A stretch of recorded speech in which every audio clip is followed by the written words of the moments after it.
Hey guys, I'm not doing good.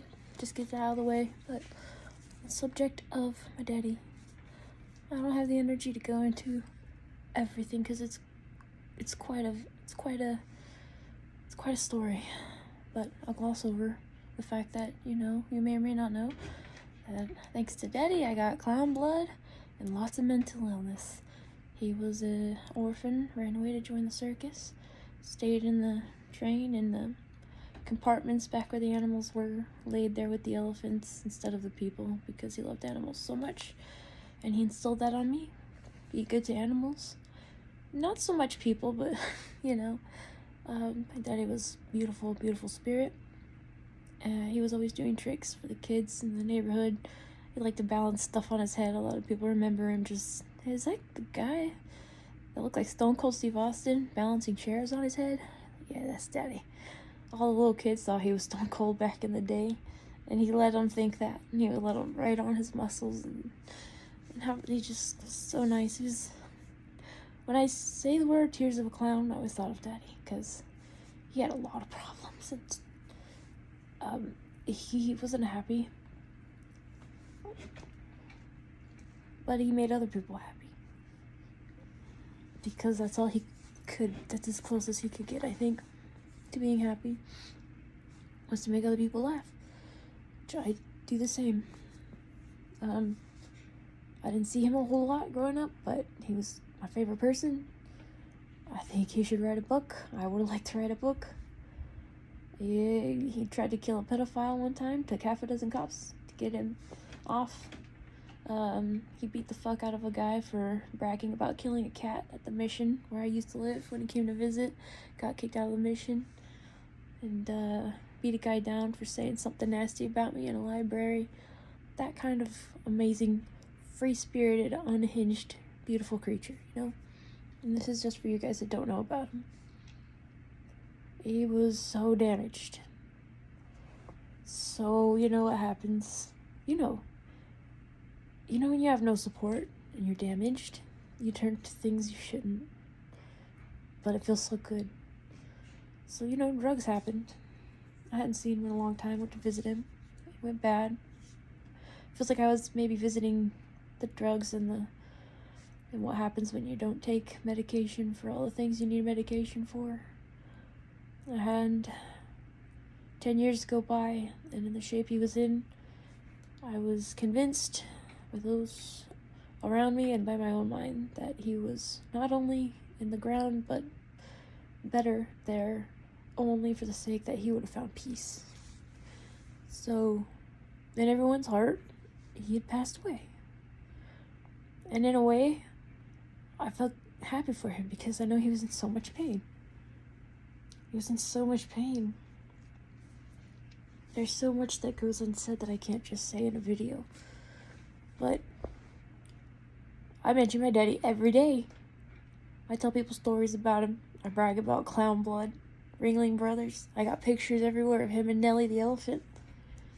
He's not much like just my dad. He's like my favorite person. Like my favorite human being. The potential he had if he wasn't stricken with the demons he had. And I'm not going to give you a lowdown on every one of his mental illnesses, but he passed a lot of them down to me, and also kept some much worse ones. I was hardly able to beat addiction, and given no support system, I don't think he ever would. But the point is,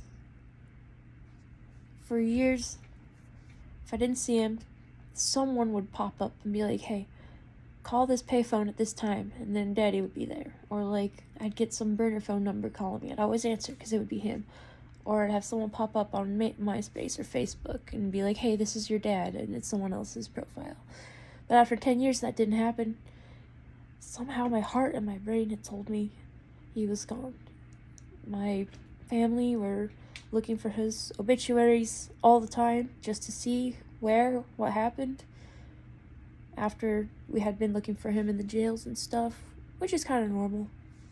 He got into trouble. 3 hots and a cot, as he said. If anyone's wondering, my hand says Poog because he called me Poogie growing up. That was my name. And that is still my name. So, we didn't find his obituary, assumed he found himself buried somewhere no one would find, because that's the kind of life he lived. He used to commune with the ferrets, and the raccoons and the possums, close enough, in the forest, just having a fun but difficult time being homeless sometimes. Daddy wasn't built for this world. He's so strong. It's so weird. So talented, knows little magic tricks, he can make anyone and everyone laugh. But to sit down in a apartment, have a job, that's not what he's built for. He's built for better things.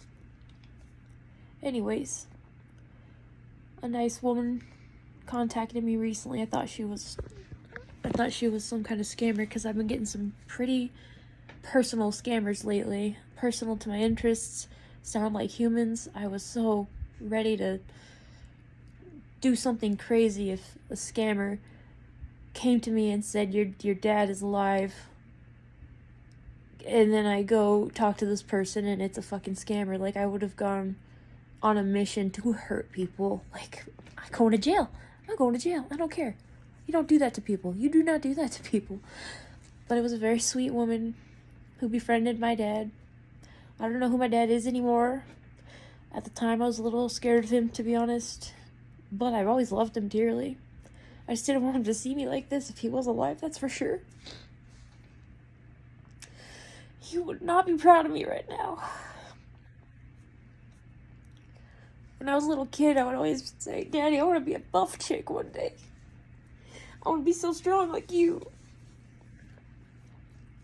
And I've had a rough several years. So even if I was sure that he was out there somewhere alive, oh gosh, I don't want him to see me like this.